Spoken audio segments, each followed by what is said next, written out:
কিশোরীনগর গ্রাম, সেই গ্রামের একটা প্রত্যন্ত একদম নদীর পাড়ে কানাইবাবুর বাড়িতে, কানাই দাসবাবু, উনি অল্প কিছুদিন আগে গত হয়েছেন।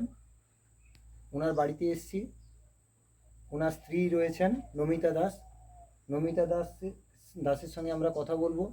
ওনার যে দিন গুজরান নিতান্ত এবং খুব কষ্টকর অবস্থার মধ্য দিয়ে যাচ্ছে, সেই অবস্থার মধ্য দিয়ে আমরা ইচ্ছে পূরণ সংস্থা থেকে এসেছি।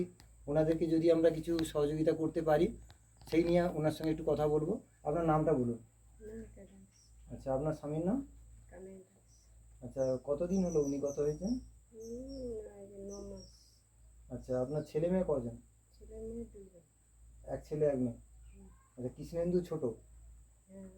আচ্ছা, ছেলে কৃষ্ণেন্দু ছোট প্রাইমারি স্কুলে পড়াশোনা করে। মেয়ে কোন ক্লাসে পড়ে? মেয়ে ক্লাস 10-এ পড়ে। আচ্ছা, আপনাদের চলছে কিভাবে, মানে উনি কি করতেন আগে?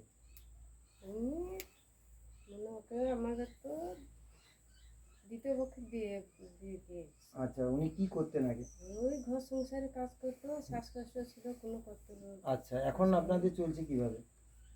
আপনাদের চলছে এখন কোনো কত কষ্ট চলছে খুব। আচ্ছা, আপনাদের জায়গা জমিনের চাষবাস আছে?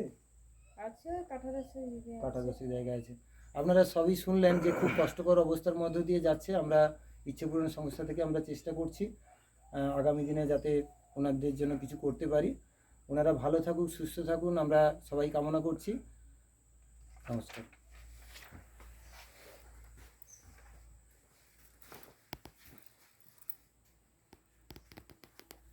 ঠিক আছে, এইটা এবার মেয়েটার ছবিটা একটু নিয়ে নেবেন তো। মেয়েটা শুয়ে আছে, অসুস্থ। মেয়েটাও খুব অসুস্থ, শুয়ে আছে। ছবিটা নিয়ে নিয়ে আমাকে একটা বলবো। আচ্ছা, এবার আমি একটু বলি, আমরা ওই একটা সংস্থা থেকে তো এসেছি। ওই আপনার ছেলে কৃষ্ণবাবু মোটামুটি ভালো পড়াশোনা করে, আমাদের কাছে খবর আছে। আর আমরাও চেষ্টা করছি যাতে আপনাদেরকে কিছু হেল্প করতে পারি। তো